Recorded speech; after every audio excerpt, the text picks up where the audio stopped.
In an amazing twist, Billy Smith finds himself leading the prototype points on the home stretch. In GTE, Haley must be getting nervous as he's been close before, but his 10-point gap should be encouraging. Then there's the curious case of the GTD class, where a mere 5 markers separate the top 4. Fans and drivers alike look on with anticipation at our second Canadian track as we get ready to watch round 10 of the Autobahn Sportscar Challenge. And you'll see it all live here on the Global SimRacing Channel. Hi, I'm Joe Peak, and with me in the booth today is Adam Lindgren and Bill Soupzon. Behind the scenes is our director, Sean Crackers Ambrose, and he's using cameras provided by Dougie Beard. Circuit Gilles Villeneuve has built up quite a history of racing, but that history tends to be one of treacherous and unpredictable moments. Let's take a closer look at the place with our track guide.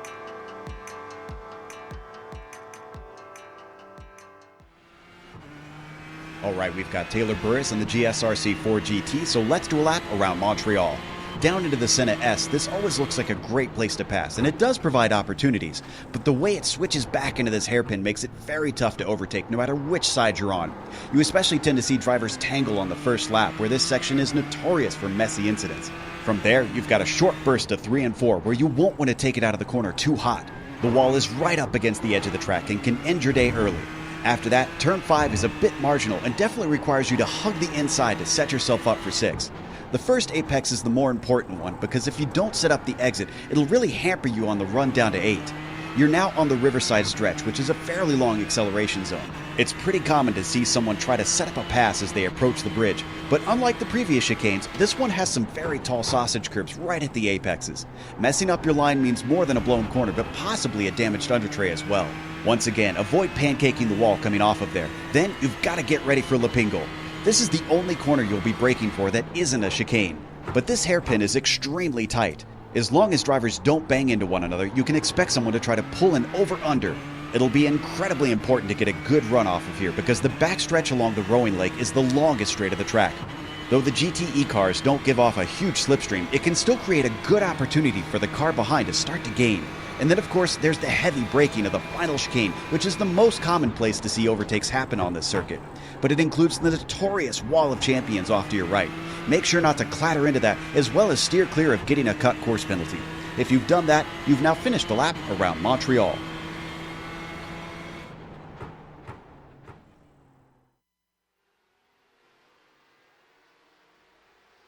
You see how treacherous it really can be from on board the driver's perspective. And Adam, we were talking about it, that it seems like we expect a few cars to come away with some damage today. Yeah, they definitely will, Joe. This is one of 3 island circuits on iRacing, and the circuit Gilles Villeneuve is unique and respected due to its street circuit-like feel, long straights and sharp corners. A definite North American-style track, this Canadian course may be on the TBD list for F1 this year, but we're bringing some multi-class action to it tonight with the Autobahn series. With a distance of 2.71 miles or 4.361 kilometers and 14 turns, it may not seem like much, but the laps do crack off quite quickly, and it has quite a different kind of complexity and feel to squeeze into its mild frame. The prototypes tonight will feel comfortable through most of the track, but struggle with Senna and Lapingo as it will be tempting to get onto the throttle early out of these corners. The GTEs will find themselves best suited for the course, and the GTDs will struggle with high and medium downforce corners of turns 5, 7, and 9. But all classes will equally dread the Wall of Champions as its high curbs and potential for passing in and out make it imperative to get right. Add to all of this some elevation changes that are just enough to upset the cars, and you have a recipe for a tough course that will challenge every class and driver alike, Joe. Certainly is one of the more challenging ones if you ask most drivers on iRacing, but we've got a championship that I mentioned, so let's take a look at the 3 different classes, starting off with the prototypes up at the top of that.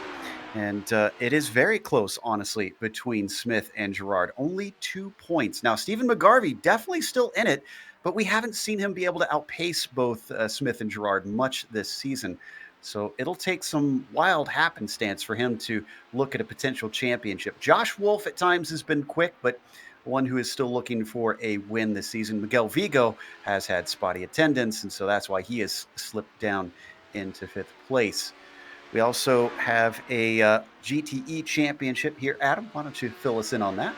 Yeah, definitely. Bradley Haley has pulled the largest lead that we have in any of our championships, and that's saying something because this is only 10 points. Jason DeVries has been putting on a clinic in the last couple of rounds, and Bradley Haley and him have been swapping first places quite often. These two guys locked into a dead heat battle. Kevin Binkley 30 points back, which is not too far. He's still definitely within a shout of it. Then Scott McGarvey only 2 points back at Kevin, with Daniel Grouty and Mike Young tied for that fifth spot, 33 points back, and that's very close as well. So tight here in the GTLM as well. How's it looking in the GTD's soup? Each one of the 5 drivers you're looking at has a win, including Paul Lindsay coming off a win last time at the Canadian sister track of Mosport. Now, what's interesting is Kevin Santana has 3 wins. He's best set when we start to drop race a little bit, as he's had a couple bad results that he can wash away. Now, that's the good side. The bad side is he really doesn't have a cushion. If he makes a mistake again, it's going to have to count. Eric Antilli sitting at the top by just a few. Sheldon Rosenblum has a win. He's only a couple back. And then we talked about Lindsay. Ryan Walsh also has a win. A little bit too far out of it, probably, to be a threat. Now, all these 3 classes get combined into teams. You have one from each class, and then you're allowed a 4th driver as sort of a backup in case something happens or just attendance is difficult. And there you can see up at the top of it, Automobile No Disassemble is still leading the way. They have for much of the season. SRN Gray, 43 points behind, is in a pretty tight fight with the orange team for second place. Only a few markers between them. Then you have to jump back to Lap Rats Racing, where it starts to get sparse because Autobahn West, a whole 160 points behind the leader, is nearly, 63 points behind 4th place. So going to be tough for them to try and work themselves up into the mix, but there's still a few rounds to go and anything could happen. Speaking of the rounds, though, Bill, why don't you fill us in on today's race details? Okay, so they come up right now. 14 rounds in the series. We are on the 10th one. You can see the classes right now. 2 different cars to choose from in the GTLMs with the Porsche and the Ferrari. Oh, I'm sorry, Ford and the BMW. 4 different cars. The HPD, of course, only has the one. And then the Mercedes and the Audis. Audi's not having a big representation in the GTDs, but I think there's 1 or 2 that are going to be out there. Open setup, so the drivers get to play around with those. Race distance, it's a shorter one today, 60 or 90 minutes. We're only going for 60. Look for 1 pit stop instance at 24. That could be an issue, as you can pick them up here at Circuit Gilles Villenueve and could get disqualified. Absolutely. There's some cut course problems that drivers are known to have here.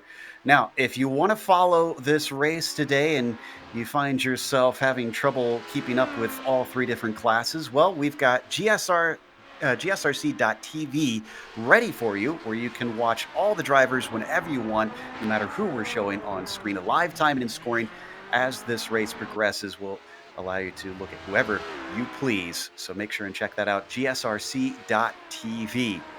We're watching the qualifying for the fastest of the 3 classes.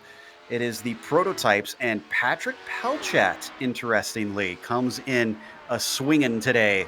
Currently has about 0.3 over, Billy Smith now, as he just crossed the line and overtook Luke Carbonneau for that front row position.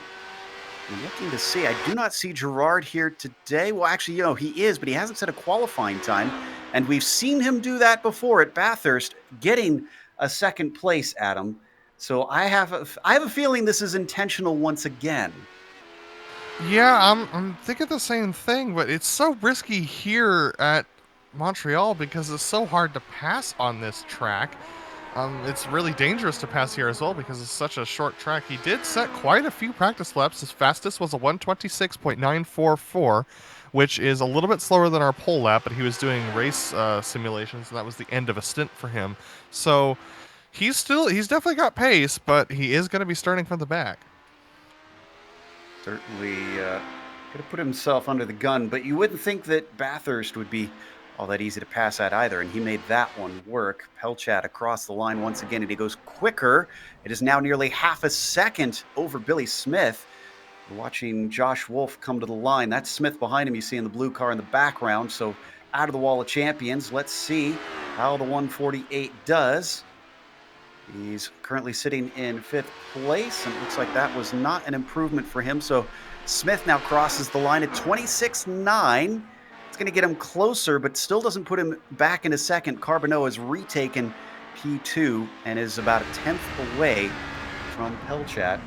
Bill, first of all, welcome back. It's been a while since we've had you on this series, and I can say actually with confidence that the fans have been asking for it. Secondly, you have come into one of the tightest fights I think we've ever seen in the GTD class. Good to be back. Slip this series on like a comfortable pair of jeans.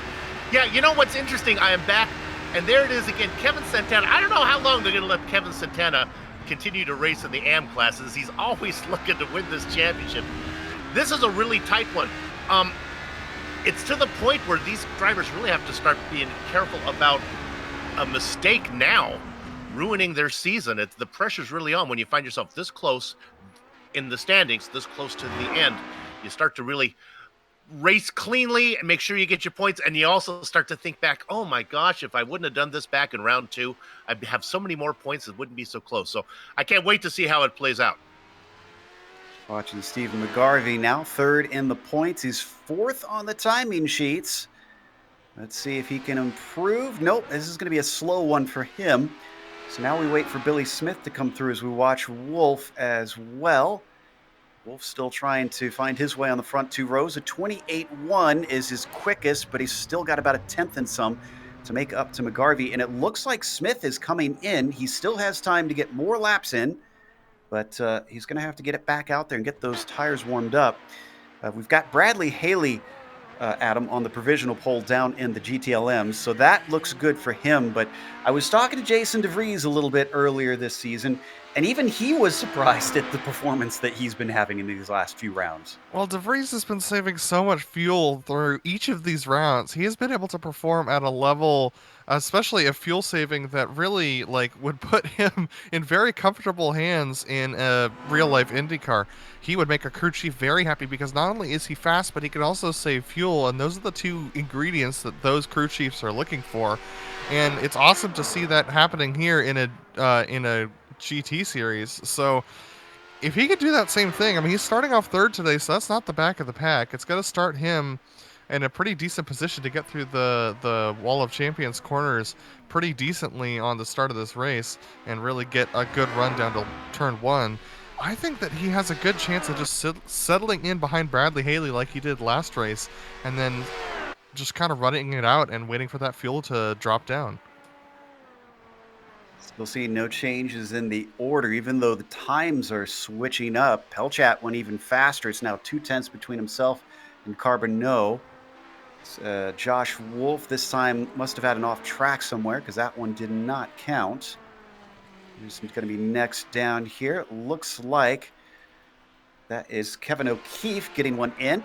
That'll be, well, not his first time lap because it looks like he's just starting it, waiting until very late here in the qualifying to get himself out on the tarmac. Now we've got Billy Smith coming through. Yeah, and Joe, one thing to note is that the temperature has dropped 2 degrees since the start of these prototypes qualifying. It was 101 when I checked at the beginning of their qualifying, and now that we have 2 minutes left, we're down to 99 degrees. It's just passing 2:42 in the afternoon here, virtual standard time here at Montreal. So that means this track's just going to be cooling down even more here towards the end of this qualifying. So the fastest laps are probably yet to come. They are going to go a little bit forward in time, so the track will continue to cool down as they're going to start at about 4 p.m. virtual standard time. Steve McGarvey, who comes down towards that famous Wall of Champions, still looking to improve on his second timed lap, was his quickest, 27.9. He's taking it right up to the edge. He certainly knows there's nothing to lose from here on out in the qualifying. And he does go quicker at 27.7, 2/10 faster, but he's got such a wide margin up to Billy Smith. He's only 8/10 now far away from the 901. Yeah, Carbonneau's going to be next across the line, Luke. Looking like he's on a decent lap, but it's going to be a little slow. I think this was his out lap after his pit stop, so he's going to have just enough time to complete this next lap, but he won't get another one in after that. Did the math just a little bit wrong there, about 6 seconds slow to the line. So Kevin O'Keefe, he still has yet to set his first time. He just sets it, a 1:29.653, so that's good enough for 7th place for him. Then comes Billy Smith, still trying for that front row at a 26.6. Is that going to be enough? It is. He's still behind Pelchat, but he's going to be starting directly next to him now And the dying stages, Billy Smith has put himself equal with the driver who seemed quickest so far. Yeah, but that's just provisionally right now. Luke Carbonneau's still on his last lap. If he can set a good one, that will unseat Billy Smith, and he has the potential to unseat Patrick Pelchat as well because of these dropping temperatures. So Joshua Wolf's going to go around Lopingo right now, come onto that back straight. Let's see how he manages the wall of champions, whether or not he can avoid hitting that outside wall. It's such a challenge in these HPDs. You approach it so quickly, coming down to the braking zone. He's going to slam on the brakes, dodge right, then left, and he looks like he manages to get through pretty cleanly. Down into the line, he is going to be the first to take the checkered flag as he's just shy here. At least I think so, and that was not faster. Let's see if he continues on, if he thinks he's done or not. Luke Carbonneau does not go faster, so he will stay in third place. Then up next, we've got Kevin O'Keefe with only his second time lap as he wiggles it across the line. That actually was faster, a 28.9, and that'll put him in sixth despite his theatrics. So David Sockrider will be next. Joshua Wolf is still going around, so we'll see whether or not he gets another time lap in. But Sockrider will be the next driver across the line, just coming down the back straight now. His quickest was a 29.1. He's seventh, and the last of the drivers who put a time in. We're still missing Major and Gerard. I believe Mike might also be intentionally waiting because he was actually sitting in his car this whole qualifying. The Sockrider crosses. That's faster. It's a 28.8, and that'll actually bump Kevin O'Keefe back down. So Sockrider back up to sixth. That leaves Josh Wolf out on track. Luke Carbonneau's still circulating, but he's off pace, so he's coming into the pits. Josh Wolf, is this just a practice lap? No, it is not. He's going to come through. He's pushing. That was a quick one through that corner. So he seems to think he made it across the line in time, and he did, and it's a 27.5. That will put him into fourth. That's the front two rows for the 148 car. It paid off for him to stick with it. How about that? That means our grid is set for today. It's a bit of a small field up with the prototypes, but let's start with them first. It'll be Patrick Pelchat on the pole. We've seen him hop in here from time to time, and he seems to have a good amount of speed. Today is no exception. Billy Smith will be starting next to him. His concern will be other drivers beside Pelchat, with them fighting for a championship. Luke Carbonneau, not one of them, starting in third. Josh Wolf just behind him on row two will be starting in fourth. He might have to watch out for him because Josh could sneak a win, his first today, if something happens to those front three. Stephen McGarvey will be starting in P5. Then you've got David Sockrider in sixth, and Kevin O'Keefe will be starting seventh. Gridded with them, but without a time, is Jason Gerard and Mike Major. Bradley Haley will take the pole in the GTE class with Mike Young starting alongside him. Jason DeVries is going to line up behind Bradley Haley in line, with Olivier Turcotte lining up behind Mike Young in fourth. Then we have Scott McGarvey starting off in fifth place. He's been strong at courses like this before, with Carter Kundinger in sixth. Then we have Kevin Binkley in seventh. Lee Peterson's going to start off eighth, with Marc-Antoine Thibault starting off in the ninth position, and Robert Cancian in 10th. Daniel Gralty did not set a time. He may start as well in the 11th spot on the grid. And then we're looking at Kevin Santana is going to be the first in the GTDs, with Ryan Wash behind him. Paul Lindsay and Jared Haslem make up the next row. Veteran Sheldon Rosenbaum with Gary Mueller.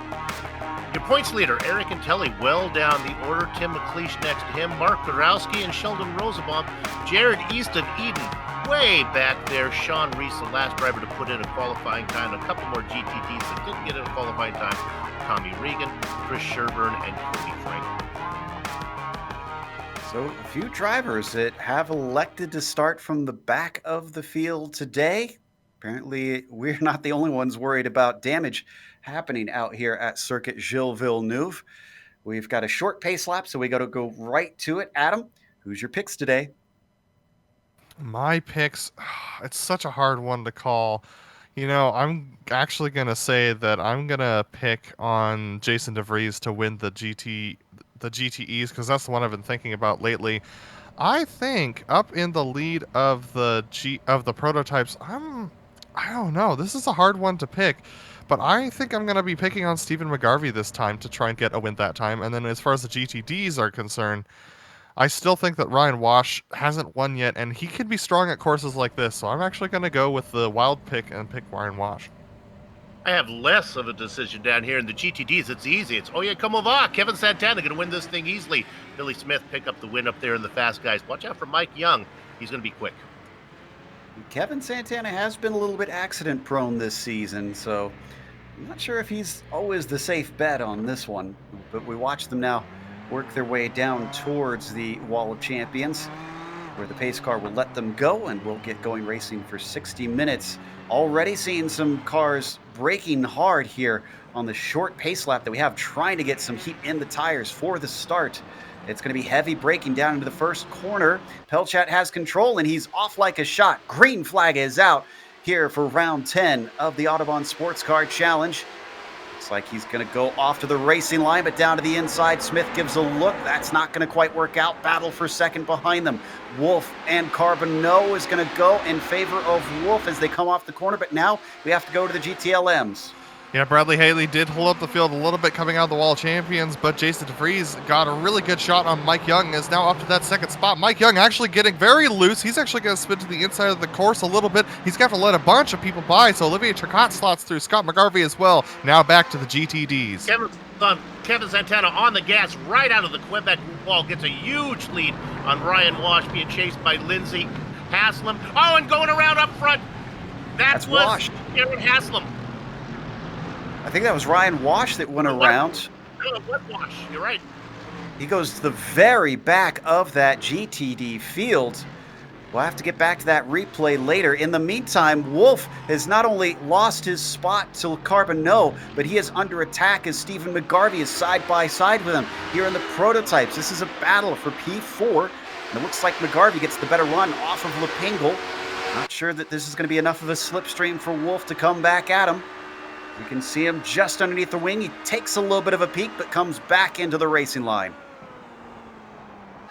And I can also report that Mark Kudrowski had trouble on the first lap, so he's going to be towards the back of the field of the GTDs as well. He's taken a tow. Tommy Regan did not start. Daniel Grauty did not start. And Jason Gerard as well did not start.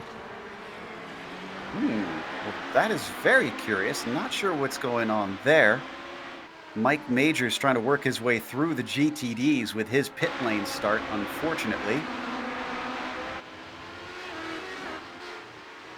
Let's take a look at that, because that is going to be quite scary for him, being stuck in the middle of all these GT cars and not wanting to interrupt too many of the important battles here. Oh, and Billy Smith took the lead.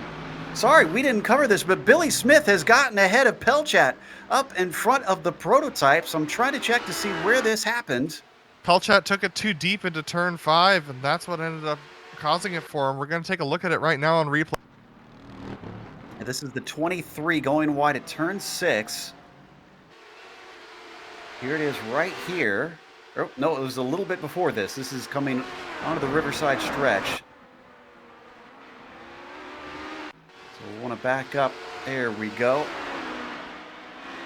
Yeah, there he is right there in the orange and blue machine. Just outbrakes himself. He manages to keep it out of the grass and out of the wall. It's so easy to get into the grass of the wall in that corner, but he manages to keep himself out of that. So he's now looking on the back of Billy Smith up ahead of him, about half a second ahead. So he's going to try and have to recover that spot. Carbonneau is enjoying this since this is allowing him to catch up. Meanwhile, as we head back to Mike Young, looks like he's in a nice little battle here with McGarvey. McGarvey doesn't manage to take that away. Just behind them, that is Carter Kundinger, also very closely following. Yeah, Mike Young on his recovery drive after getting a little bit loose going through turn 1. So he's trying to claw his way back up to that second starting position. But Bradley Haley is a little bit off in the distance already, 1.5 seconds. But if we know Jason DeVries has, like we do, he's already fuel saving. Things are looking good for Bill's prediction, though. Santana's pulled a gap over Lindsay by about 1.7 seconds already. Lindsay, meanwhile, is dealing with Haslam behind him, along with Sheldon Rosenbaum in tow.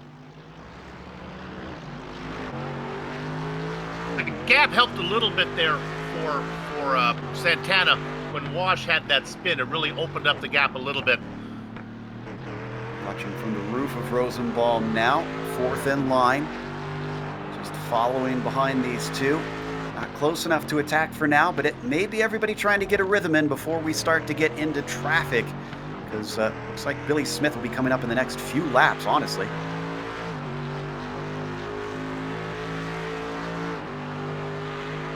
It's so funny. For years, I've covered the faster classes, the prototypes and the GTLMs, and it was always, come on, guys, get out of the way of my guys. And now here I am covering the GTDs, and I'm saying, everybody just be patient. We'll get out of your way when it's time. It's a funny, different attitude, not only behind the wheel, but behind the mic as well. Let's go back to Young, as they're really pushing it coming out of the wall of champions. McGarvey, not quite the exit that he wanted. He starts to fall back. Kundinger can't do much with it as they come into the first couple corners through the Senna S once again. Yeah, and where the difference is being made for Mike Young is definitely that wall of champions section. But Scott McGarvey is strong the rest of the course, and they're actually catching up to the back of Olivier Turcotte, who's caught up to the back of Jason DeVries. Jason definitely on his own race right now, thinking long term. He's thinking way ahead, and he's actually starting to bottle up all these guys. Mike Young's going to be back to the back of Olivier Turcotte in the next lap, and Scott McGarvey's going to tow Carter Kundinger with him, and it's going to be a four-wide battle for second. It looks like Kundinger is going to have Binkley back there now. They've dropped Marc-Antoine Thibault, who's about 2.5 seconds back. So really the main group of cars that you can see in the GTLMs is this fight from 4th, 5th, 6th, and 7th down into Lapingle. This is where it'll be important to be smooth on the throttle. Can anybody manage to find an edge here? Everyone trying to pick up the slipstream along the rowing lake, but they've all spread apart at this point. Some of them weaving, though. DeVries and Turcotte was trying to get him off of himself, off of the back of that car. Meanwhile, as we take a look back at the battle for the lead in the prototypes, Pelchat has caught back up within half a second of Billy Smith.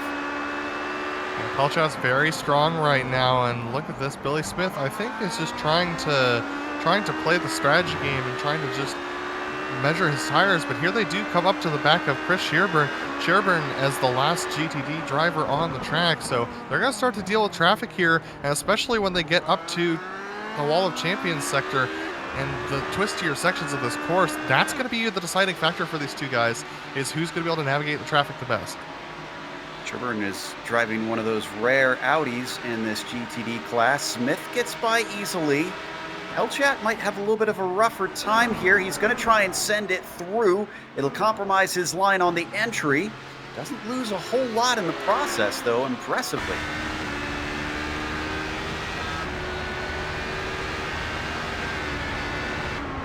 He's right on board now with third-place driver Luke Carbonneau. Just about 2 seconds back from this leading pair. Manages to get by the traffic as well.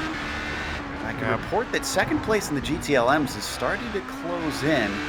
DeVries now has Turcotte ever tighter behind his BMW. Yeah, and I don't think DeVries is too worried about that right now. In fact, he might even appreciate a little bit of a slipstream down the straights. So if Turcotte goes for a move, I would not expect DeVries to be super defensive here. Let's see what he does.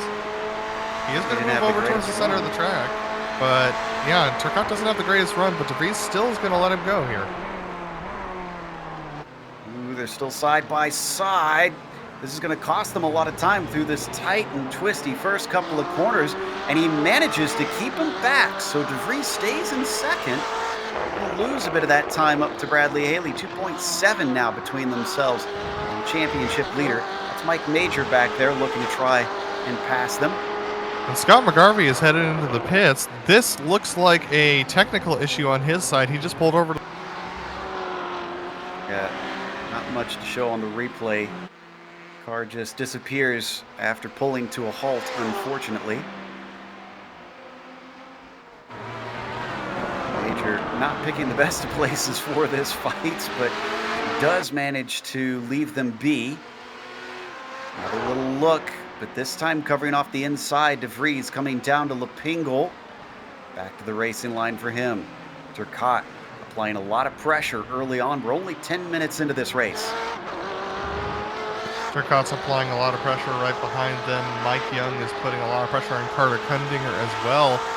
And so we're seeing just two different battles here. Look at this. Jason De Vries moving over to the inside. A defensive line heading into the Wall of Champions. Olivier Turcotte looking to the inside. Nothing doing there. Jason De Vries is going to hold that position as they go through the Wall of Champions sector. Clobbering those curves with that high BMW. Can take it a lot more gracefully than the Ferrari right now, and that's going to give him a little bit of an edge. Certainly looked a lot stronger that time through. Behind them, it's side by side between Young and Kundinger. Kundinger's on the inside down into the first set of corners, but it's going to switch back in favor of Young, so he will hold on to P4. Binkley closes in behind them as now we hop on board with Carter.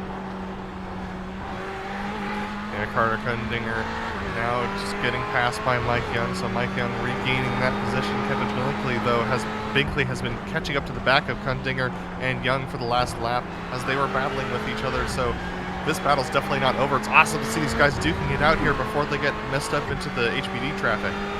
Did Young just scrape the wall coming off a 7 there? He was very close to the edge. He may have gotten away with it, but he is trying his best. Ooh, interesting. Hopefully that didn't cause him too much damage, especially where straight line speed is important here today. Bill, it sounds like it's a little bit lonely down there. We can keep the cameras on this, but what's the update with the GTDs? Well, Walsh has been making his way up after his early spin, but the prototypes have now gotten into it. And I'll tell you, Billy Smith has been cutting through these GTDs like a hot knife through butter. He's doing a really great job. And he's got to watch out because he is being closely chased. He's getting right up on behind Lindsay now. Yeah, and they're not too far behind our final drivers in the GTEs as well, so they're not going to have much of a respite when they get clean of Lindsay and Santana here.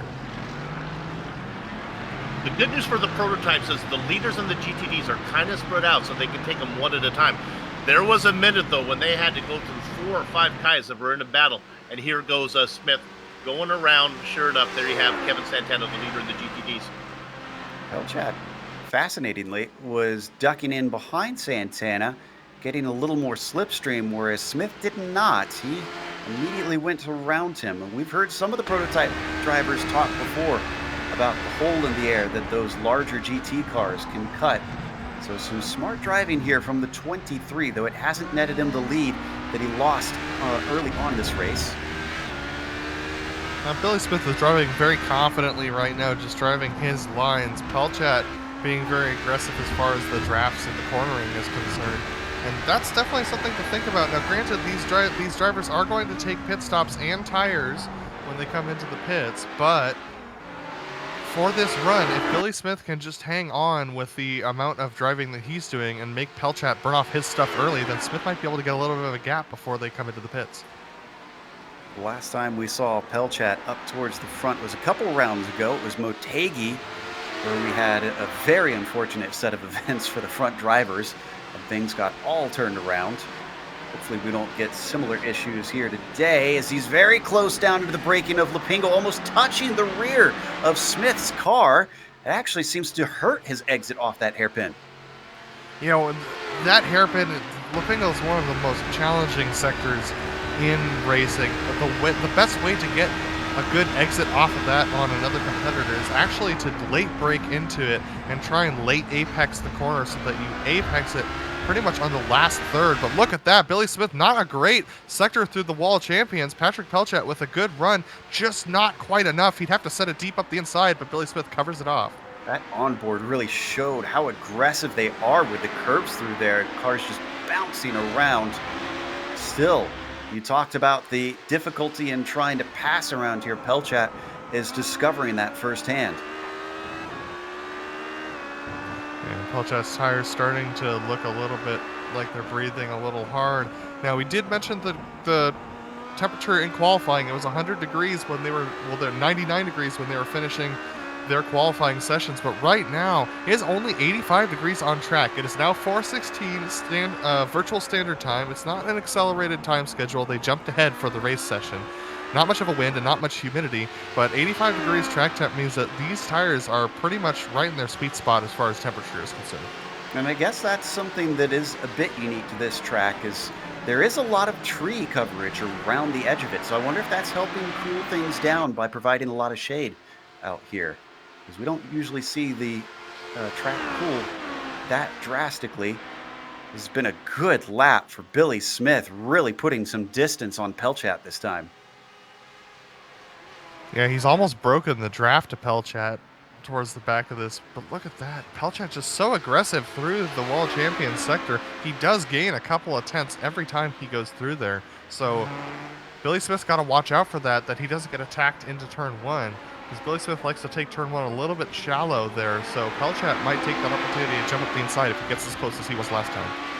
Let's take a glance back at the GTLMs because Turcotte and De Vries have been glued to one another pretty much since the start of the race. We're on board with Turcotte now in his Ferrari. Very different lines on the entry down to turn 8. Now they come out towards Lupingo one more time. An appropriate car to race here with the circuit named after perhaps one of the most famous Ferrari drivers. And Turcotte is... I don't understand what's going on in the mind of Jason De Vries, because he's being very defensive, but at the same time following a car that a driver who's as quick as Turcotte is actually might give you an opportunity for some draft and maybe some more fuel saving. But you see De Vries being very defensive as he goes down this back straight here. So yeah, it's just interesting because we know how good De Vries is on fuel saving, but he is trying to work on keeping Turcotte behind him, so maybe he's not confident that Turcotte can get up ahead and challenge Bradley Holly. Yeah, Bradley Haley's currently distanced himself to about 2.7 seconds. He's only got 2 wins compared to De Vries's 5, but again, De Vries missed much of the early season, hence why he is still playing catch-up. He's been doing so very well, as once again we see a car getting awful close to the wall as Turcotte almost looked like he was the one that brushed it this time. And actually the leads in the HPDs is very, very close right now. They're being held up a little bit by Robert Kanchan in 9th place in the GTEs. And wow, Billy Smith's got to try and go around the outside of that corner now. This is very stressful stuff for these HPD leaders. Pelchat very close in behind. Billy Smith having lost that entire gap that he'd made up to Pelchat. Pelchat's going to possibly take this opportunity to pounce, and they've actually backed themselves up into Luke Carbonneau as well. Carbonneau has been doing a great job here from that 3rd place. Even if he doesn't have the pace, it seems in clear air. When they get through the traffic, he keeps closing right back in. They got a couple cars spaced out. I think these are GTLMs. Leif Peterson, Marc-Antoine Thibault up ahead of them. That'll be key on where they catch them, because this side of the course that is away from the river is a lot more straight. There's a lot more acceleration zones in this. I think that Patrick Pelchat is running more wing than Billy Smith, because Billy Smith seems to stretch away on each of these straightaways, whereas Patrick Pelchat seems to be stronger through the back section of the course. So I think that Pelchat and Billy Smith are running different wing settings. Peterson did not play any favors there for Pelchat. Backed him up, and now Carbonneau gets closer as that is Thibault. Just taking to an off course. He's going to let everybody by. He wants nothing to do with this. He saw a disaster in his future and he leapt aside. Oh, Kevin Santana is slow on the course. He has major damage. How did this happen? This is after Lupingo. And it happened before that, it seems. No, it's... What did he do? I cannot find an incident. All of a sudden, he starts blinking his lights coming out of the hairpin. He just starts blinking his lights, and Lindsay goes by. And then he's close. He's back running now, but possibly some sort of connection issue for him. But he's lost all the way back to 11th in that class. Wow. So Lindsay now finds himself up at the lead of that group, and by a wide margin, Bill. Lindsay was actually running down Santana once the traffic's cleared. But now he's got it all to himself, especially with Wash having trouble and Santana. He's clear. There's 3 wins on the board for Lindsay. This could be a 4th, and again, with how tight things are as we watch this battle for second in the GTLMs, the GTD lead could swap, and Lindsay could be up at the front. He's ahead of Rosenbaum, he's ahead of Santana, he's ahead of Ventilli. Oh, this could be fascinating. Pelchat set the fastest lap up at the top of the screen for those who saw that flash of purple. And boy, through the first sector, De Vries starts to drop Turcotte. Yeah, while he's dropping Turcotte, Billy Smith is still dealing with traffic. This is Mike Young up ahead. This is 4th place in the GTLM, so we'll be seeing Olivier Turcotte and Jason De Vries very shortly here on screen as Billy Smith makes his way by. Patrick Pelchat's going to be able to sneak by as well before they hit the next corner, but not before the next braking, so Pelchat's going to be a little bit disenfranchised by the braking that he has to do here, so he's going to lose a little bit of that gap to Billy Smith. And Billy Smith is going to have the draft of Olivier Turcotte and Jason De Vries coming out of Lepingle. Yeah, but those two have been fighting pretty hard. So this could either separate both of the fights, or it could finally trigger one of them to swap positions, because neither has managed to do so this whole race long, other than, of course, Smith taking that lead away from Pelchat's error. And look at all this traffic, Joe. It is such a mess here. It's going to be really difficult for everybody. And somebody coming into the pits, that was Kevin Santana coming into the pits. Okay, so he's still continuing to have issues, but look at this, Billy Smith and Patrick Pelchat having to navigate through, and this is Jason De Vries who's having to navigate through traffic as well. Patrick Pelchat's going to have to duck in behind him. This is going to be challenging for Pelchat to try and find his way around as they're trying to navigate through Sean Reese as well in 10th place in the GTDs. All 3 classes tripping over each other now. Oh, and I think Pelchat got the worst of it there. He had to slow up big time through 3 and 4 for Sean Reese. And now it's going to hurt Jason De Vries as well. And it's going to box in Carbonneau. That might actually be the saving grace for De Vries, because unfortunately, Turcotte really had nowhere to go in that melee. Melee is the right word for it right now. This track is so narrow, and it feels even more narrow than it actually is when you're driving it because of how close the walls and the trees are. And it's just so difficult to navigate all 3 of these classes at the same time when they are all on the same piece of track like this. You saw Reese on nowhere's land there for a while. The racing line comes across the track. Go ahead. Sorry, that was Sheldon Reloshin got spun. I think it might have been a little bit of contact.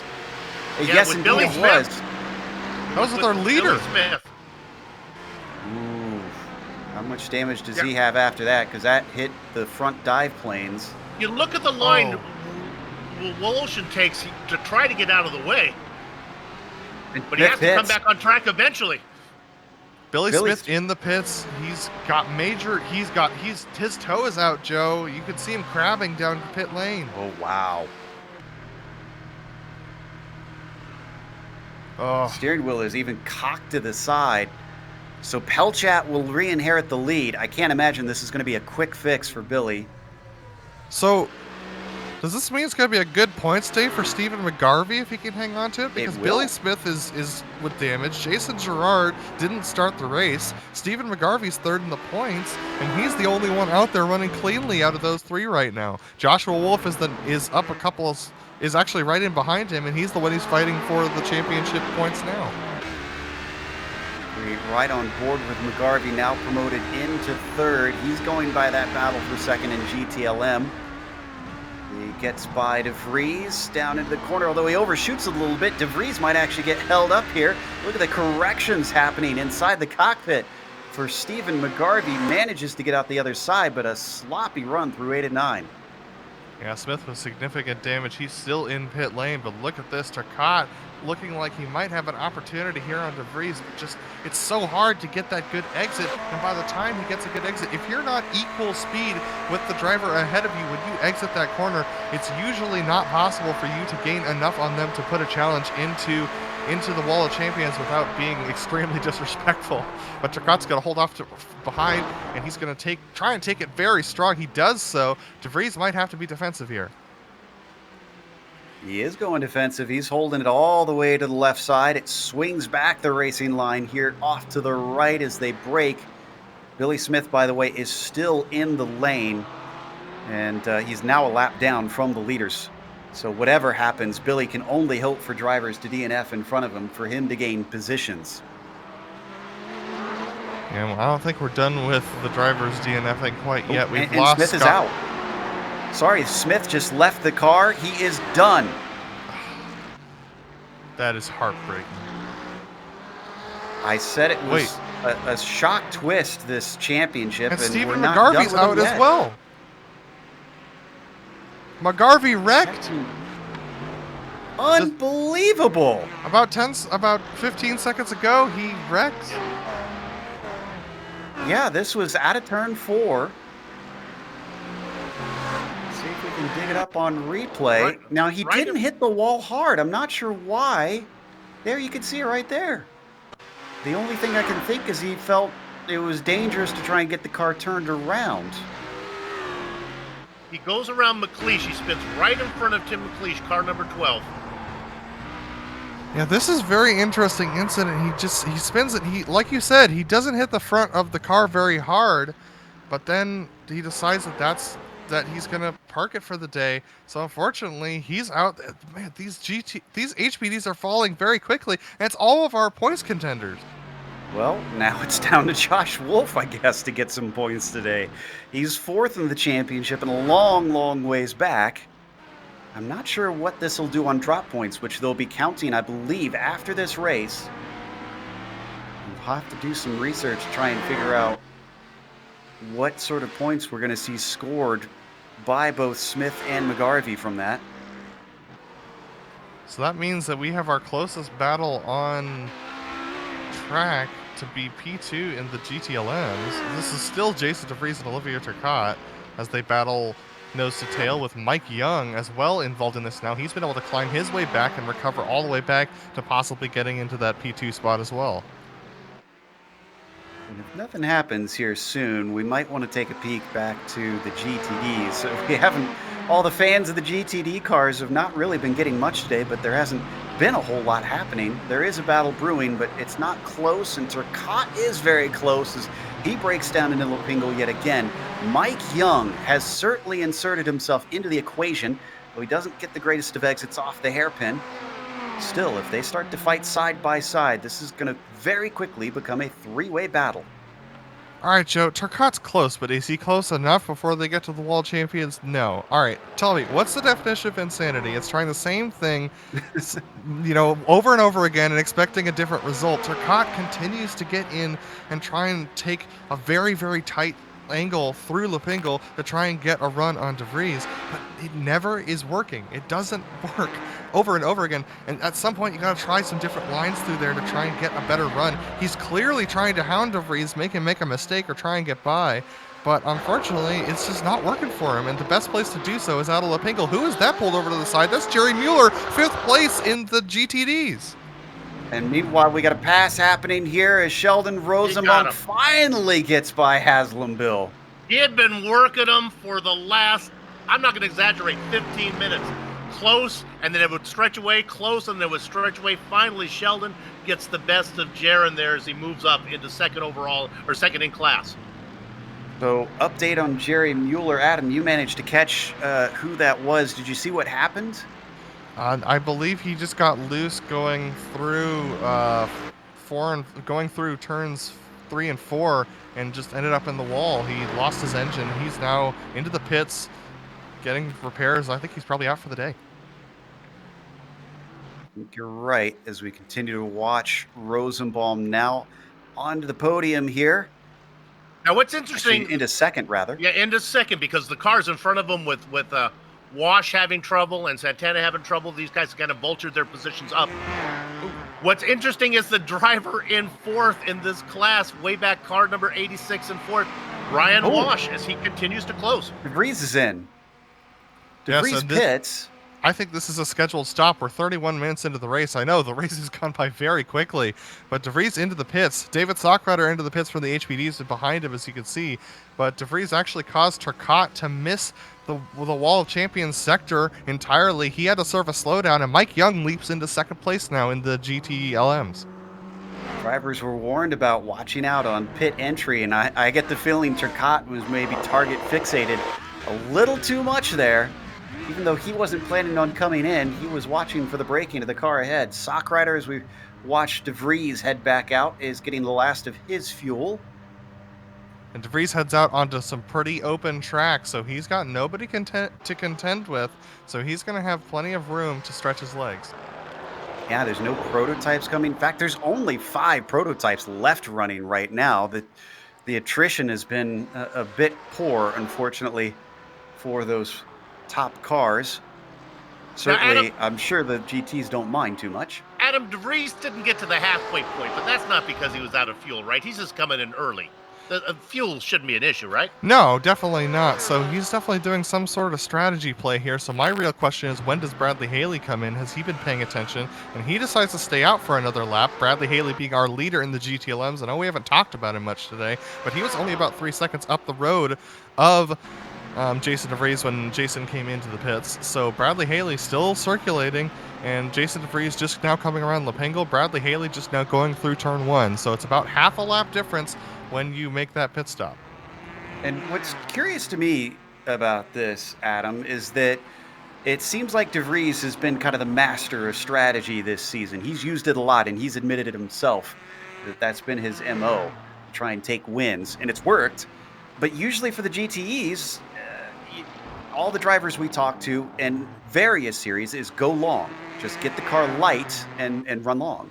That's not what De Vries is doing. Nope, that's not what Leif Peterson's doing either. Leif Peterson in the box as well.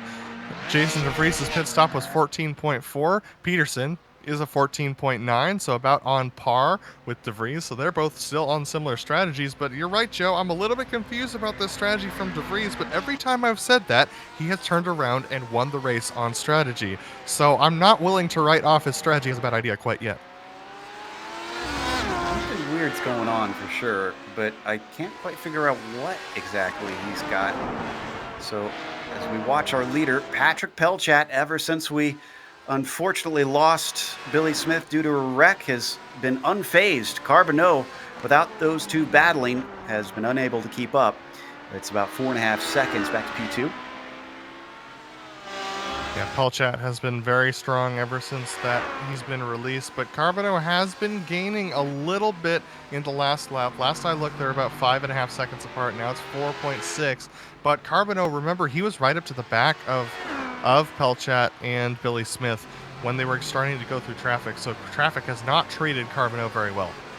Oh, and Mike Major is in.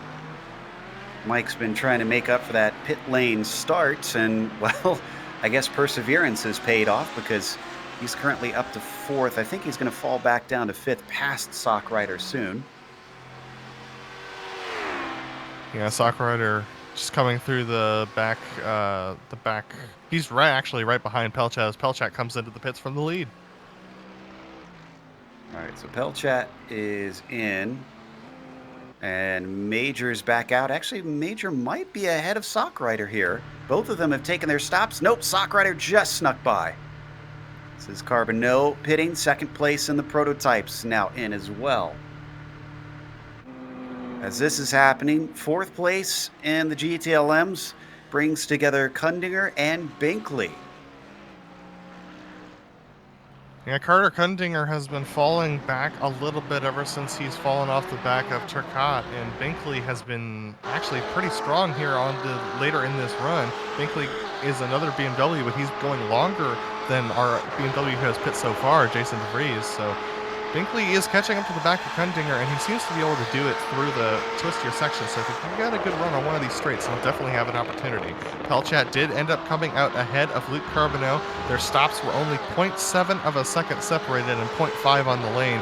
So not much difference between those two guys at the front. So they're going to come out with very even opportunities here.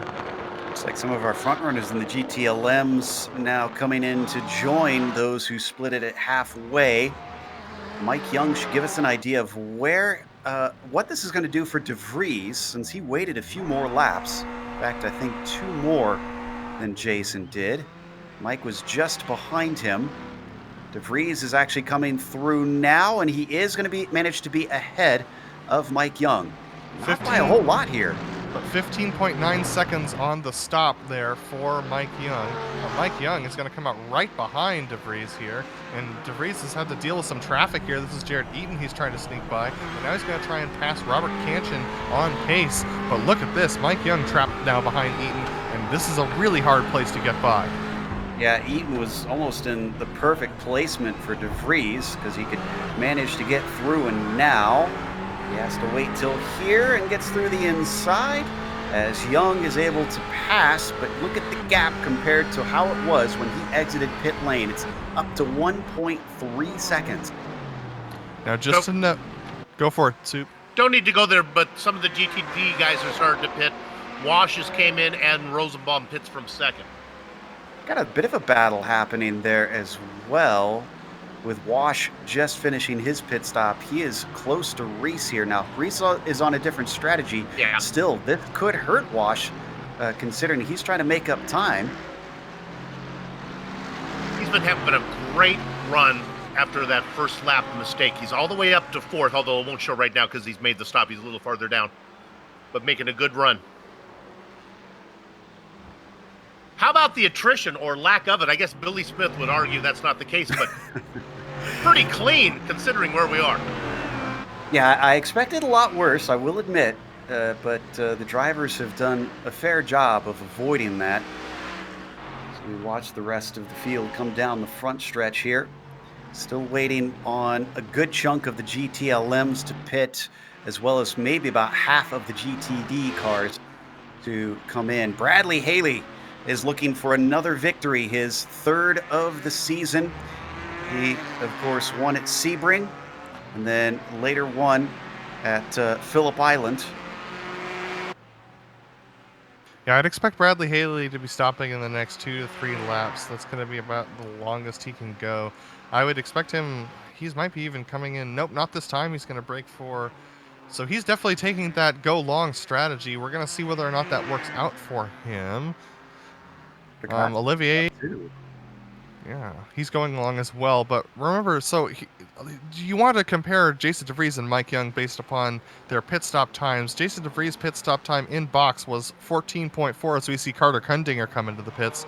So 14.4 in the box for Jason DeVries.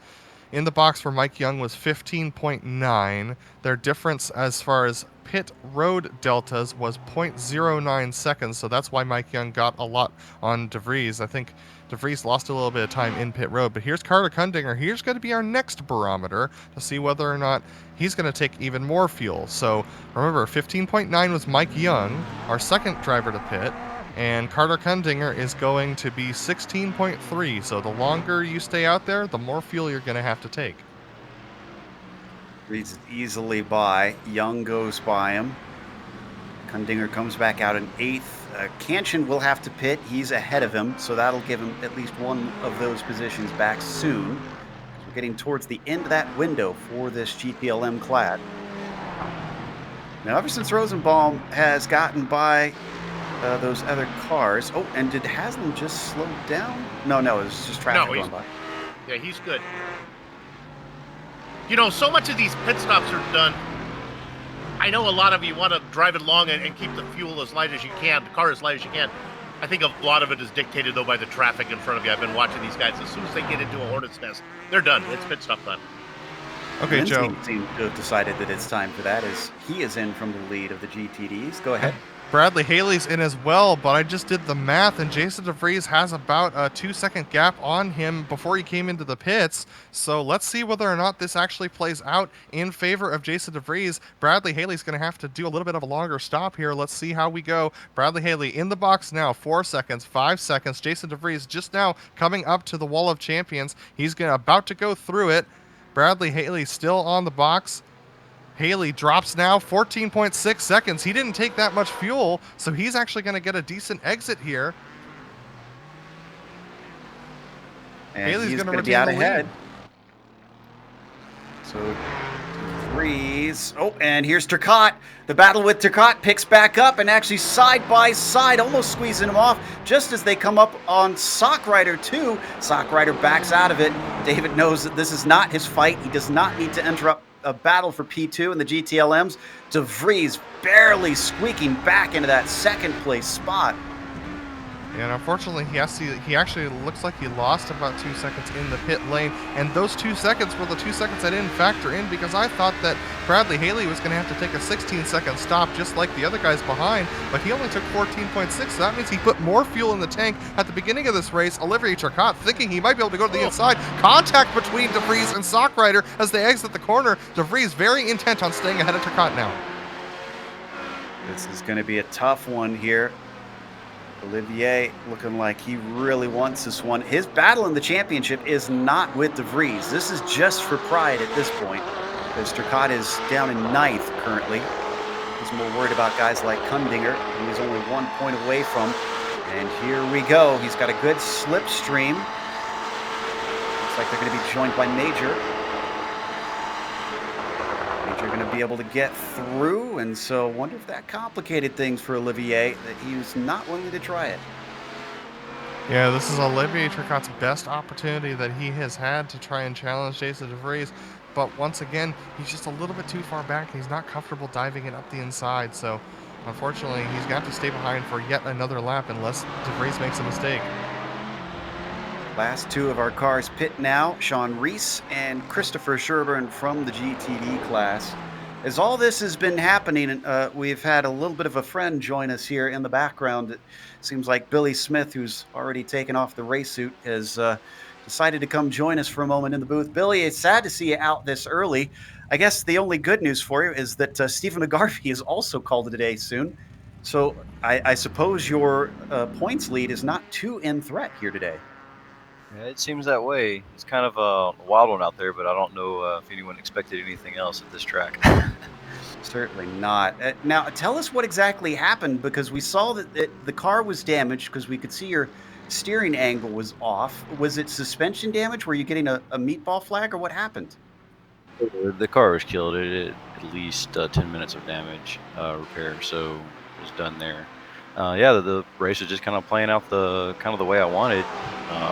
I think you guys caught it that we were running different downforce trims, and so as hard as it is to pass here, you don't want to make it any more difficult than it already is. So I was just trying to, take it easy around the lap traffic, and sometimes it's out of your hands. Yeah, so that halts the run of wins that you've been having there at 3. But next round, we're going to be heading out to Road America, which is another one with long straights and heavy braking zones. Do you think you can fare better there? I think it'll be pretty good. I'm looking forward to it, actually.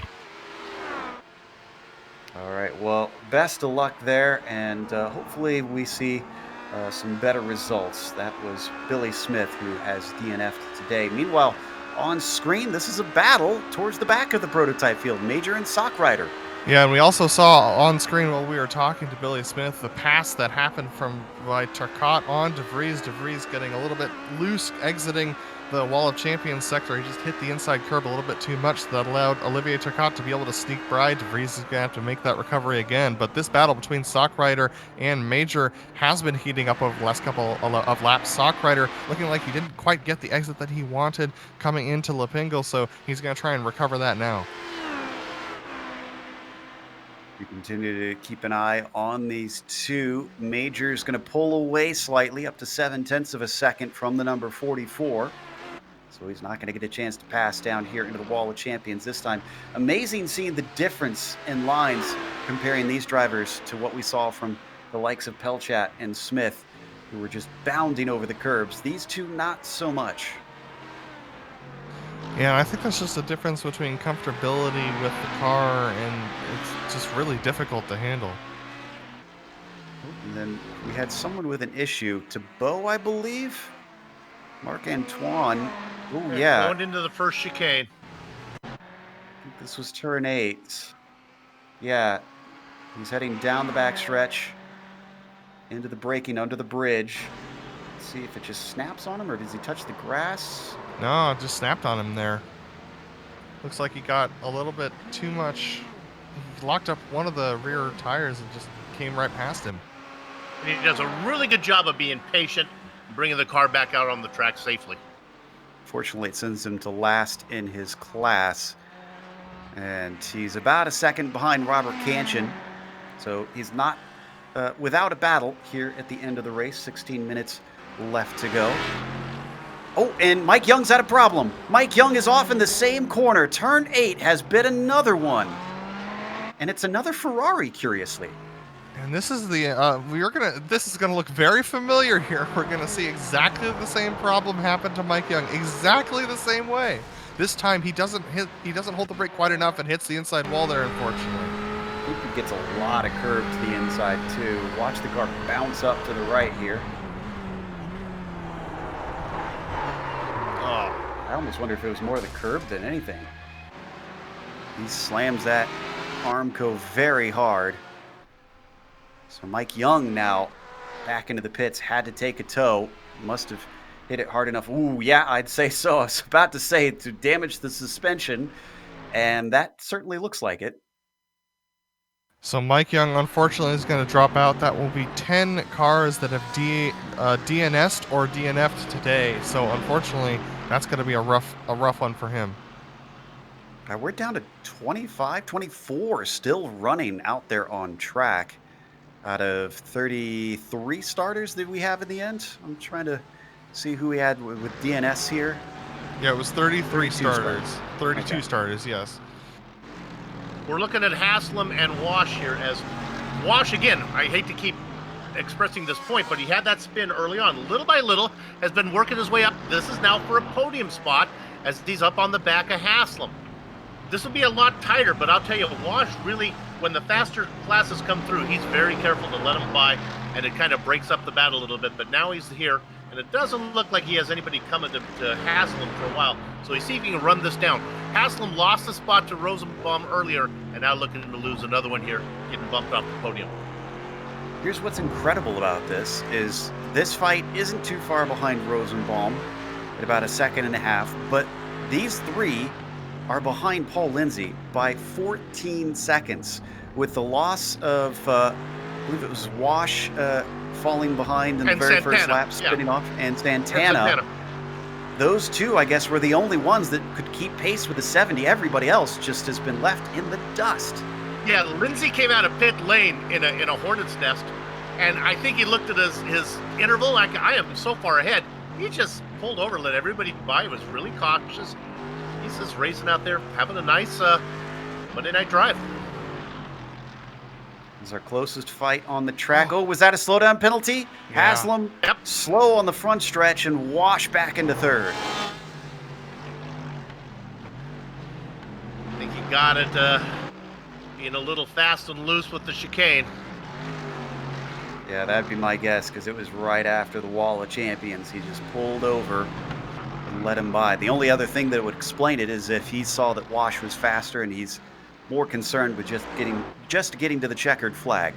So now the gap is 2.3 seconds up to Rosenbaum. Can Ryan manage to close that down?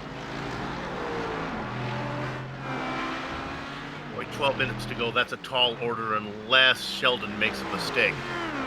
Not unheard of. We just saw one time penalty there with a cut course. Meanwhile, that takes us back to 7th in the GTLMs to Bo. Remember, we saw him have a little bit of an issue a little bit earlier on. Kanchan is just ahead of him now as Robert has been caught. And I think Marc-Antoine will at least want one before today is out. Yeah, Marc-Antoine definitely on his recovery drive, and that feeling you get, you still got the adrenaline pumping through your veins from when you almost sent it into the wall. So he's going to be trying to come off the cliff a little bit here, while also still trying to fight hard enough to pass Robert Kanchan. But he's going to have to get a little bit closer than this, unless Kanchan overcooks it into the corner, in which case Thibaut picks up a free spot here, but it's not going to exactly be free because Kanchan's overcooking means he has a little bit of a longer straight here, so he's going to be able to draft him up towards the wall champions. Not covering off the inside. Thibaut is going to stick to the racing line. Kanchan is fully ahead at this point, and in fact, he's going to outbrake him into this corner. Now, can he get the shot off is the question. Thibaut trying to come back at him. Doesn't get the greatest of exits, though slightly better than the number 199. Takes a tiny peek down into turn 1, but I can't believe he didn't cover him off down into the chicane. Yeah, I'm with you, Joe. That was the best opportunity you've had all race to try and make a pass on somebody and really secure it. I'm surprised he didn't take the inside line and try and outbreak Canchin with Wall Champions. Needs to continue on their battle. This is about the only battle we've got on track for the time being in these final 10 minutes. Another opportunity as Canchin not only sends it in wide, car struggles to put the power down coming off of turn 7. This time it's Thibault who makes an easy pass. Yeah, it looks like Canchin just not happy with the way his car is set up right now. He tried having it on rear brake bias a little bit earlier, and that almost threw him loose, so he's put the brake bias forward, and now he's just diving way too deep into corners. Oh my goodness, Thibault actually dives it deep. Now both of these guys making a couple of mistakes here on the same set of corners. Thibault, though, does not get it turned around quite quick enough to get as much of a run as Canchin had on him last lap. So will this be a reverse of what we saw? Because it looks like Marc-Antoine is closing in. Nope, he's starting to run out of steam. Even though he thinks about it, I'd be amazed if he made this pass. So the Ferrari waits behind the Ford, but he's much more aggressive over the curbs, and he gains ground through the last chicane. Yeah, Thibault trying to fool Canchin here, but it's not quite working here. Canchin doing as best he can to try and hold that position. Thibault just not having it yet. Eventually, this will all come out of the wash. Right now, we're going to focus on wash as the 86 has closed in on Rosenbaum. Yeah, I apologize to Ryan, first of all, for that pun by Joe Peak, and then for me not thinking that you had the pace to run down Sheldon Rosenbaum. You are there now with plenty of time to get it done. The interval just half a second. What, 4 or 5 car lanes? He is there. What a great recovery. Started second on the grid, fell all the way back to last in class, and now is looking to get right back where he started this race. Great determination from the 86. I don't think Rosenbaum is going to give this one up easily, though. He's third in the points right now. Wash is a little bit behind him. This is actually relevant to the championship hunt. Lindsay splits them right now, but since Lindsay's going to gain a lot more points than both of them, really, I think the focus now goes in the mirrors, as that was a lot of curb there for that green and black machine. So much of this is going to be decided by traffic. Right now, fortunately, that's a long time before Mike Major in his prototype gets up there, so these guys can race at least for a lap. I can tell you that Thibault just got by Canchin, this time into the Wall of Champions again. I think he may have finally gotten the pass done, but then last time we thought that, he threw it away in the Pingle.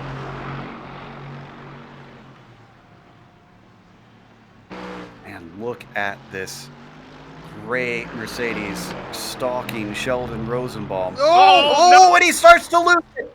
Off into the wall, Ryan Wash throws away a good finish with another spin, one at the beginning and then one at the end to bookmark things. Careful, Mike Major. There's a car in the middle of the track. You should have a good view out of him. There you go.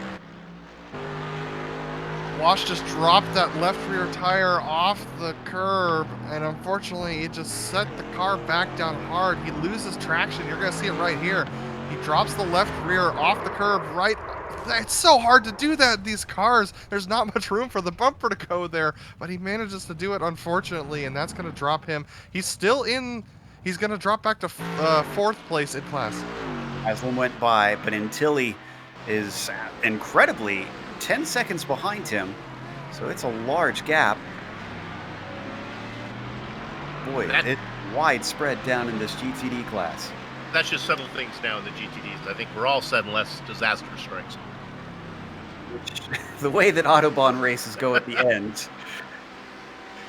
I think that could easily happen.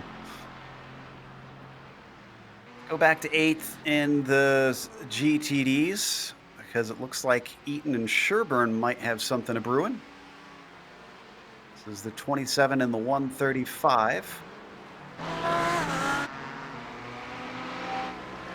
is Sherburne that you see in the Audi. The highest placed Audi right now. Sheldon Voloshin is the only other one. He's down in 11th. Both Eaton and Sherburne have had their fair share of issues this race.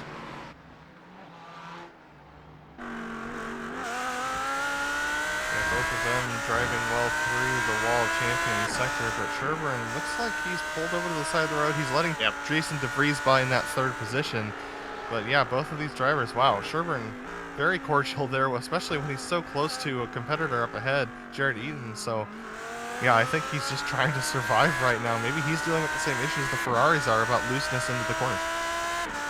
Wouldn't be shocked with the Audis, kind of known for not liking a lot of curb, and it seems like there's some places we really got to be brave with it around here. They continue to be split by Jason DeVries. DeVries is still about 5 seconds back from Turcotte, for those wondering how that battle is going. Here's what's fascinating. Turcotte is only 2 seconds behind Haley right now. Now, he's not really in attacking position, but if Haley catches traffic wrong, if he gets a slowdown, or if he makes a mistake, the battle could be on for the lead. Yeah, well, less than, it's really shrinking. Yeah, he's not that far behind Tim McLeish, who's having some connection issues, and we know how much drivers don't like to drive around that. So Turcotte has been gaining significantly. He gained even another 0.3 in that last corner. So we're into the last 5 minutes, and Bradley Haley's got to turn on the afterburner if he wants to stay ahead of a charging Turcotte. I wonder if Haley short-fueled it a little bit. I'm looking at the pit times, and he was about a second faster in his stall than Turcotte. There could be a chance that he's having to be a little light with his right foot in these last few laps.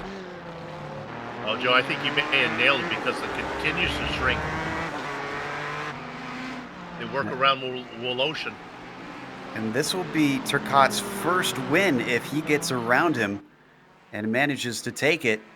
He's going to be held up a little bit. This is a bad place to catch traffic. Well, oh, no! Oh! And both Woloshin and Turcotte into the wall from that mistake, and they make more contact as they try to collect the cars. Turcotte with an ambitious move around the outside. Unfortunately, that's going to undo his charge. Oh, that's major contact to that right front. That thing's not going to be driving well anymore. He just couldn't wait. He couldn't afford to be patient. He had a job to do. He just carried a little bit too much speed through. The car pushed out, and he clips the grass on the outside. Of course, didn't expect Woloshin to be right back there in front of him when they got going. There was the second contact. Well, Haley's loving that. It's 4.3 seconds to him now. How bad is Turcotte on a straight line, I wonder? He's coming down fast parts. I think DeVries has a shot at this. I think so too. It'll really, the next couple laps will tell the tale once we see what the pace is. Yeah, DeVries, that's all they have left is the next couple laps because we're 3 minutes on the clock right now, and these guys are doing 133s, so they're only really going to get 2 more laps in depending on where Patrick Pelchat is, and he is ahead of them, so they might get 3 laps in here, but if that's the case, Bradley Haley might be in trouble if he did short fuel it like you said. Now, I don't necessarily think this fight is over for the win, though, because if Haley is tight on fuel, if Haley's tight on fuel, if he finds himself sputtering on the last lap, we have a giant question mark of who's going to win this race. One dealing with damage, one caught a slowdown many laps ago and is trying to play catch up, and the other appears to be having to soft shoe it. This is everybody doing everything they can to throw this one out the window, it seems. Turcotte does look pretty speedy, though. It looks like he has the pace on DeVries. So Pelchat just crossed the line with 2 to go. So that means Bradley Haley's going to get the 2 to go, so his math should be right at this point. So they're not going to get 3 laps, which is fortunate for them. But yeah, so this makes the situation a little bit better, but he is losing time to Turcotte. Turcotte's closed the gap by about a second already since his accident. Keeping an eye as well on his lap times here. He actually ran his fastest lap of the race before the lap with the incident. It was a 32.6. He was running 33s and 32s. So what is this one going to be with all the damage on the car? It's a 33.2. So, okay, so he is actually pretty much about where he was. I think you're right that seems like a false alarm.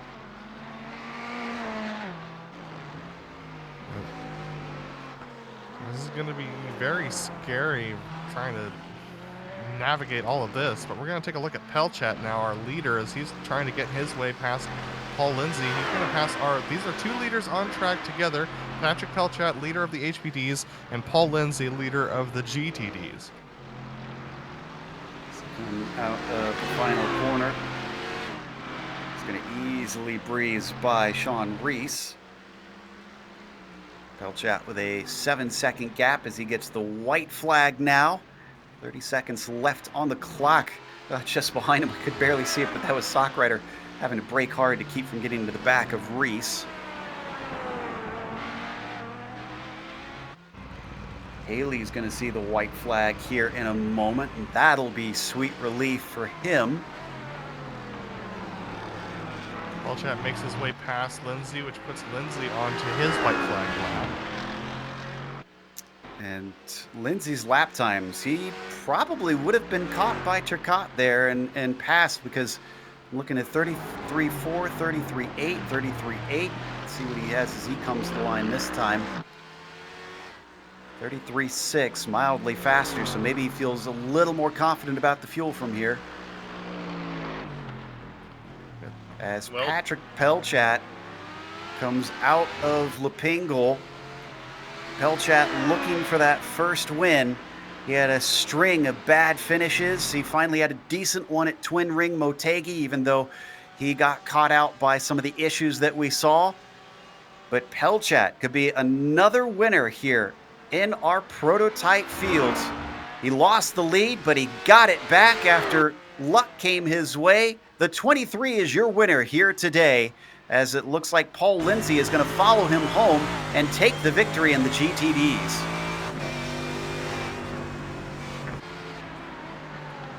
Bradley Haley is still about half a lap behind these guys, and he's just now coming up to Lepingle. He's going to exit the corner. And Bradley Haley... The gap's come down a little bit to Turcotte. 3.3 seconds. He seems pretty confident. Doesn't look like he's having to do too much more saving here in that Ford. So maybe he is good to go as he comes down to the Wall of Champions. All he needs is enough to accelerate to the line out of here. Bradley Haley with win number 3, and it comes at Canada here in Montreal. Looks like between Canchin and Thibault, that came in favor of Canchin, as those two were only 6/1000ths apart at the line. But we got to go to break. We'll come back after this with the unofficial results as well as driver interviews. Stick around, because on screen you'll see all the upcoming races here on GSRC.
Welcome back to the Autobahn Sportscar Challenge here on the GSRC, and we had a great race dominated mostly by strategy plays here.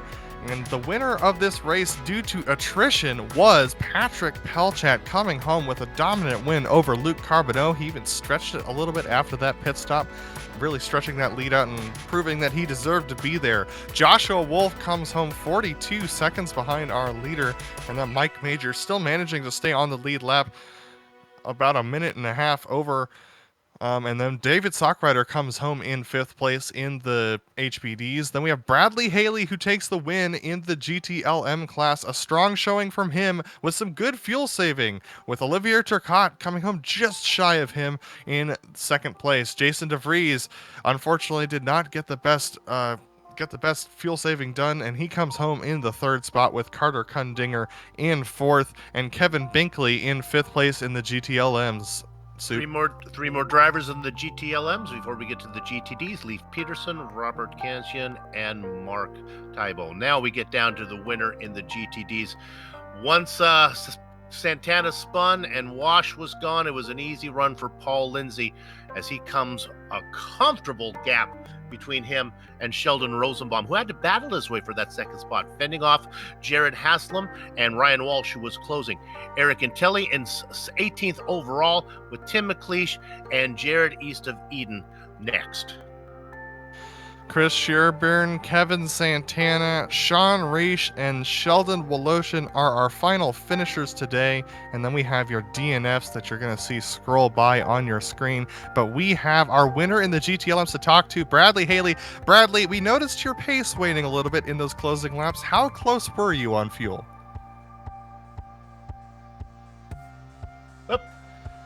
Oh, sorry, Bradley. Let me welcome to the booth. Congrats on the win, but I wanted to ask you a question. We saw your pace waning towards those closing laps. How close were you on fuel there? I was pretty good. I think I had 0.2 of a lap left, maybe 0.1. It was close. I continued to save the whole time. I knew Olivier had his pace was much faster, and my thinking was, if he catches me, I'm not going to battle him. I'll just let him go, because he was much faster. Yeah, and Bradley, you had a great job up at the front, and you went for that extended strategy. And we saw a couple of drivers take earlier pit stops. And were you ever considering that? And did you have to switch strategies, or were you always planning to go long today? I was planning on going long. I saw Jason cut in early, and I was thinking, looking at the map to see where everybody was located and kind of where I would get bottled up if I pitted then and came out. So yeah, I just went for it, and thankfully traffic was really nice to me today. Really didn't get held up at all, so it was that made it easier, a decision, the way that traffic had been up to that point. So, Bradley, you have the biggest points lead as far as all of our championship contenders, and you're only going to stretch it today on Jason DeVries. And what are your thoughts going into our next? The next race, is it Road Atlanta? It's Road America. Okay, yeah. Great course. The Ford does well there. The Beamer does pretty good there too. There was a good group of guys in today's race with Mike, and Jason and them. They were all really close. So hopefully we can kind of keep that together, and maybe I can sneak away again next week. Absolutely, Bradley. Well, fantastic win, your 3rd of the season. Great job today, and we look forward to seeing you next round at Road America. Thanks. Hey, Sue. Oh, that's nice. Congratulations. Hope we'll see him down the road. Okay, I get the honor of talking to our winner in the GTDs. It's Paul Lindsay. Paul, you have a copy? I do. Can you hear me? Yeah, we do indeed. The race kind of played out in front of you. Let's take it a step at a time. Let's go to lap number 1. You're sitting 3rd on the grid, and all of a sudden the driver right in front of you, Ryan Wash, spins away. Yeah, that put me in 2nd. That was too bad for Ryan. And then coming out of the hairpin, for whatever reason, Santana just kind of slows down, and you drive by him. Yeah, that caught me by surprise. I still don't know what happened. I need to reach out to Kevin, but that was too bad for Kevin. He definitely had the pace. to win the race. Then you have a big lead, and I watched you. I thought you just played it very conservatively, especially when battles were around you in faster classes. You just let them go. It was nice to be able to manage that big. Good, yeah, thanks. Because I thought I had a hard time with it. That track is thin, and it's hard to facilitate the passes there. Well, the problem is, for me at least, I'm usually a back marker, even in multi-class racing. Even in one class racing, I'm still having to worry about getting out of the way. A lot of left to right turns where you have to eventually come across the track, right? Yeah, a lot of that, and a lot of short shoots where the HPDs can't quite get as much run as they need on you. So yeah, it's tough. It's a tough track to facilitate a pass. I did the best I could. I felt bad on a few. I think I held up a couple guys here and there, but you do the best you can. I thought it was a well-run race. Congratulations on the win. Good luck the rest of the way. Championship definitely in play, right? I'm working for it. All right, go get them. Just a handful of races to go. All right, Adam, who you got? I've got Patrick Pelchat, our winner in the HPD class, having come home after chasing Billy Smith for quite a while. But talk to us, Patrick, about that. You chased Billy Smith for quite a while, and then that wreck ended up happening with him in a couple of the lap cars. Talk me through what you saw ahead of you.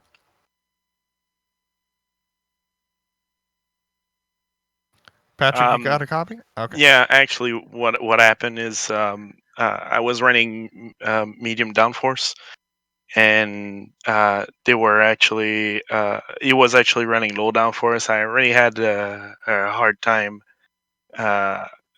actually trying to catch him, and I couldn't pass him on the straights, So it was kind of a hard time, but he crashed out very bad, actually, for that to happen. And then actually after that, I just cruise control to the end, basically. And speaking of cruise control to the end, you were actually pulling on Luke Carbonneau towards the end of that run. And what do you think was your secret to success here? And also, how was the traffic out there today? Traffic wasn't too bad. Actually, I got used to it 1 or 2 seasons ago in Isle of Mass. I ran a lot of it at Montreal, so I knew where I could pass and where I couldn't pass. It wasn't too bad. It was just managing, getting used to the car, basically, because the car, it's been a while since I've driven it, and I think I did not too bad, actually. Yeah, you didn't do too bad at all. Now, next up, we have Road America. And what are your thoughts going into that round as far as track preference is concerned? Well, I guess Road America is all right. It's not my favorite track out there. Yeah, I guess we're going to try to do our best here. All right, Patrick, since we haven't had you up here in a while, is there anyone you want to thank before we let you go? Well, I want to thank the organization of Autobahn. Always great racing here. Competition is always good. And traffic is actually very clean compared to most leagues I see in iRacing. So props to them. I hope they keep going for a while. All right, well, congratulations on the win, Patrick, and thanks for joining us. We look forward to seeing you next round. Thank you. That was Patrick Pelchat, our winner in the HPDs, and that's going to take us out today. We want to give a big thank you to John Ulmer and his team at the Autobahn Sportscar Challenge for bringing us back on for another season. He's been doing some great stuff for us. We also want to give a thanks to the companies that provide the software and hardware for our broadcasts that are going to be listed here on your screen. We also want to give a big additional thanks to June Lalonde, who provides our amazing music. See the screen for how to get a hold of more of her great work. Thanks to the team today, Joe, Bill, Sean, and Dougie. If you'd like to find out more about GSRC, including our upcoming races, you can find it all at globalsimracingchannel.com. Or you can check out our social media on Twitter at GSR Channel, Facebook at Global SimRacing Channel, and Instagram at GSRC_Graham. And if you'd like to support the channel, go check out our merchandise store at gsrc.storeenvy.com. Nothing like getting some merchandise and wearing it when you're at your next Zoom meeting. The link is in the description below as well. Also, don't forget to head over, well, actually, you're on our YouTube channel right now, and hit that big red subscribe button to the bottom right. It's really hard to miss. And that way, you won't miss a moment here on the Global SimRacing Channel. Next race is going to be Road America. That's going to be Monday, June 1st at 9:15 p.m. Eastern. You're not going to want to miss that. Road America always produces great races with this series. We also have upcoming races for other series listed on the screen, so check those out and mark them down on your calendar. We hope you've enjoyed joining us tonight as much as we've enjoyed bringing this racing to you, and we hope to see you back on our channel soon. But until next time, race clean, race hard, and we'll see you on the track.